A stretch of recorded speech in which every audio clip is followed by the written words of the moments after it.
দোস্ত জানোস আজকে কি হয়েছে? কি হয়েছে? আজকে একটা রং নাম্বার থেকে কল এসেছিল। কল ধরার পর এক লোক আমাকে বলল, স্যার দয়া করে 3 দিনের জন্য ছুটি দিন। তারপর? আমাকে স্যার বলেছে বলে আমি খুশি হয়ে ওনাকে 1 মাসের ছুটি দিয়ে দিছি। এই ছেলে, তুমি কি করো? আঙ্কেল আমি কিছুই করি না। তোমার বয়সী ছেলেদের তো চাকরি হয়ে যাচ্ছে, তোমার এখনো হয়নি? আপনার বয়সী অনেকেই তো মারা যাচ্ছে, আমি কি আপনাকে কিছু বলেছি?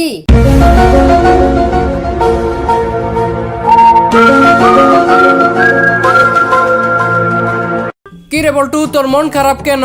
আর কইস না, মনের দরজা খোলা থাকলে কারো চোখে পড়ে না, কিন্তু প্যান্টের চেইন খোলা থাকলে সবার চোখে পড়ে। স্যার মনে করেন একটা হাতির সামনে একটা ল্যাংটা লোক চলে আসলো, তাহলে বলেন তো লোকটাকে দেখে সর্বপ্রথম হাতিটা কি চিন্তা করবে? পারলাম না, তুই বল। হাতিটা চিন্তা করবে মানুষ এত ছোট সুর দিয়ে শ্বাস নেয় কেমনে।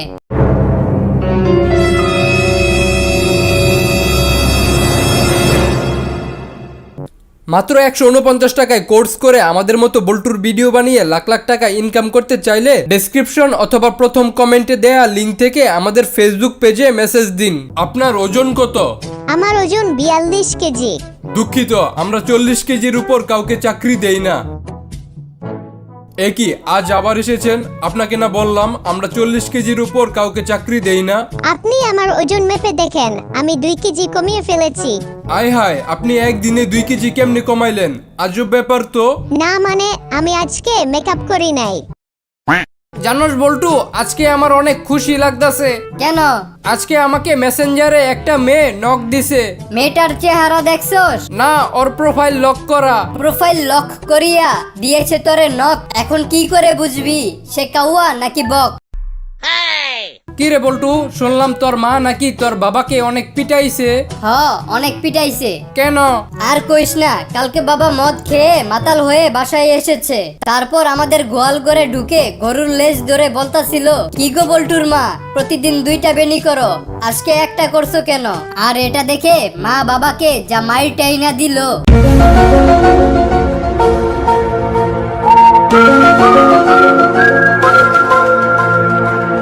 দোস্ত, তোদের পাশের বাসার রহিম মিয়া যে অসুস্থ, তার এখন কি খবর? উনি আজকে ইন্তেকাল করেছে। আই হাই রে, এমনিই অসুস্থ, তার উপর আবার ইন্তেকাল করেছে। লোকটা মনে হয় বেশি দিন বাঁচবে না।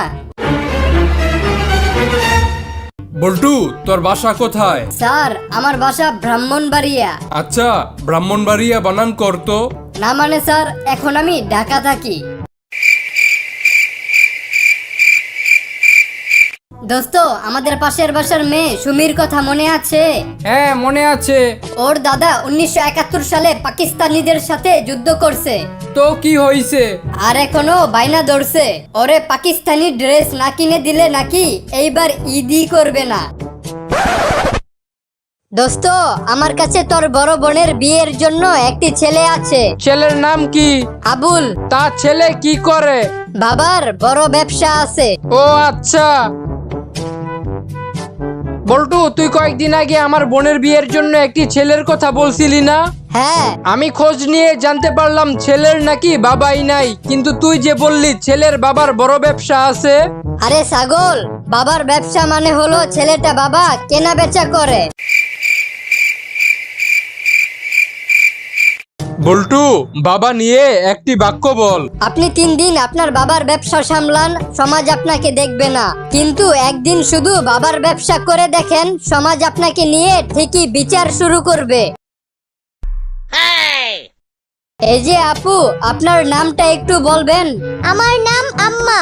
এই নামে যে আপনাকে ডাকবে, আমি তার আব্বা। সবাই শোনেন, আগামী মাস থেকে আমরা যৌতুক বিরোধী আন্দোলন করব। আগামী মাস থেকে কেন? চলেন এই মাস থেকেই শুরু করি। আরে না, এই মাসে আমার ছেলের বিয়ে আর আগামী মাসে আমার মেয়ের বিয়ে। মদ খেলে তোমাকে অনেক সুন্দর দেখায়। কই, আমি তো মদ খাইনি। আরে আমি আমার কথা বললাম। স্যার আমার একদিনের ছুটির দরকার। বছরে 365 দিনে প্রতি সপ্তাহে 2 দিন করে 52 সপ্তাহে আপনি সাপ্তাহিক ছুটি পান মোট 104 দিন। বাকি রইল 261 দিন। প্রতিদিন 16 ঘন্টা করে আপনি অফিসের বাইরে কাটান। সে হিসেবে আপনি অফিসের বাইরে থাকেন মোট 170 দিন। বাকি রইল 91 দিন। প্রতিদিন 30 মিনিট করে আপনাকে চা পানের বিরতি দেওয়া হয়। হিসাব অনুযায়ী বাকি রইল 68 দিন। প্রতিদিন 1 ঘন্টা করে আপনাকে দুপুরের খাবারের বিরতি দেওয়া হয়। বাকি রইল 22 দিন। 2 দিন আপনি অসুস্থতার জন্য ছুটি নিয়েছিলেন। বাকি রইল 20 দিন। বছরে 19 দিন সরকারি ছুটি থাকে, আর বাকি রইল 1 দিন। সেই 1 দিনও আপনি ছুটি কাটাতে চান? বল্টু, আমাদের বাসায় যত থালা বাটি আছে সব এক জায়গায় লুকিয়ে ফেল। আজকে আমাদের বাসায় আমার কিছু পুরানো বন্ধু বান্ধব আসবে। থালা বাটি লুকাবো কেন? তোমার বন্ধুগুলা কি চোর নাকি? আরে না, ওরা যদি ওদের থালা বাটি গুলো চিনে ফেলে তাই আর কি। আপনি কি মৃত্যুর পরের জন্ম বিশ্বাস করেন? জি স্যার। হ্যাঁ, করারই কথা। গতকাল আপনি দাদার মৃত্যুবার্ষিকীর কথা বলে অফিস থেকে ছুটি নেওয়ার পর আপনার দাদা অফিসে এসেছিলেন আপনার সঙ্গে দেখা করতে। আমার যে এত টাকা পয়সা, বলতো আমার পিছনে কার হাত সব থেকে বেশি? কার? আমার স্ত্রীর। কিভাবে? মানিব্যাগটা তো পিছনের পকেটেই থাকে। কিরে বল্টু, দাঁড়িয়ে ভাত খাস কেন? এখন থেকে দাঁড়িয়েই খাবো। কেন? এই অপমান আর সহ্য হয় না। বাবা প্রতিদিন বলে এত বড় ছেলে বসে বসে খায়, তাই। ডাক্তার, আমার দাদা তাল গাছের উপর থেকে লাফ দিয়ে মাটিতে পড়ে ব্যথা পাইছে, তাড়াতাড়ি কিছু করেন। এই নেন গুড়া কৃমি মারার ওষুধ। দূর মিয়া, আপনি কি আমার সাথে ফাইজলামি করেন? আপনি আমার দাদাকে ব্যথা কমানোর ঔষধ না দিয়ে কৃমি মারার ঔষধ দিতাছেন কেন? পুটকির মধ্যে গোড়া কৃমি কামড় না দিলে তো এই বয়সে তাল গাছের উপর ওঠার কথা না। তাই আগে আপনার দাদার গোড়া কৃমি গুলা মারতে হবে। বল্টু, তোর বাবার নাম কি? স্যার, গরুর পিছন দিয়ে যেটা বের হয় আর প্যান্টের ভিতর যেটা নড়াচড়া করে। মানে আমার বাবার নাম গোবর্ধন। বল্টু, তোমার সাথে আমার কিছু গুরুত্বপূর্ণ কথা আছে। তুমি যদি অনুমতি দাও তাহলে আমি সব খুলে বলবো। আরে ভালো কাজে অনুমতি লাগে না, তুমি খোলো। স্যার, কেউ যদি রোজা রেখে ভুলে পানি খেয়ে ফেলে তাহলে কি তার রোজা ভেঙে যায়? না, ভুল করে পানি খাইলে রোজা ভাঙে না। আর যদি কেউ ইচ্ছা কইরা ভুল করে পানি খায় তাহলে? দোস্ত জানোস, বিয়ে করার জন্য কালকে একটা পাত্রী দেখতে গেছিলাম। তারপর? পাত্রী এসে আমাকে নাস্তা দিয়ে গেছে দুধ আর আনারস। বলতো কেমনটা লাগে? পাত্রীর বয়ফ্রেন্ড আছে বললেই তো হয়, আমাকে জানে মারার দরকার কি? বল্টু, তুমি আগে আমাকে মুলা কিনে খাওয়াইতা, এখন খাওয়াও না কেন? দূর হারামজাদি, তোর পাদের গন্ধ আর আমার সহ্য হয় না, তাই আর কিনে দেই না। বল্টু, তুই অনেকদিন পর আমার বাসায় বেড়াতে আসলি। আমি অনেকদিন পর তোর বাসায় বেড়াতে আসলাম। আসার আগে তোর জন্য অনেক কিছু আনতে চাইছিলাম, কিন্তু তোদের এলাকার দোকানদারগুলা এমন কেন? কেন, কি হয়েছে? একটা দোকানদারও আমাকে বাকি দিল না।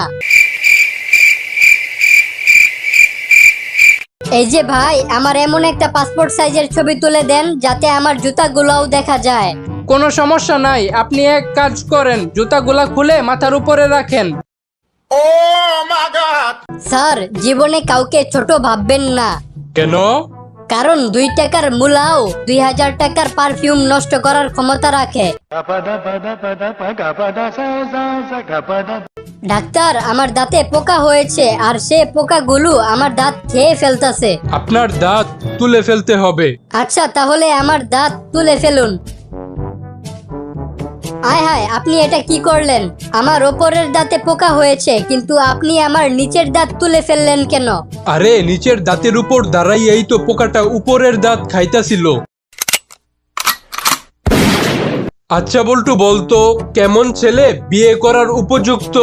যে ছেলে রাতের অন্ধকারে মোবাইলে চার্জার কানেক্ট করতে পারে, সে ছেলে। বল্টু, কালকে আমার বিয়ের অনুষ্ঠানে অনেক খরচ হয়। আমি কিভাবে সব থেকে কম খরচে বিয়ের অনুষ্ঠান করব? তুই তোর বিয়ের অনুষ্ঠানে বিরতির ব্যবস্থা করবি, আর দুপুর হলেই বিরতির সময় বলবি সবাই যার যার বাড়ি থেকে খেয়ে আসেন, তাহলেই তোর বিয়ের অনুষ্ঠানে একেবারে কম খরচ হবে।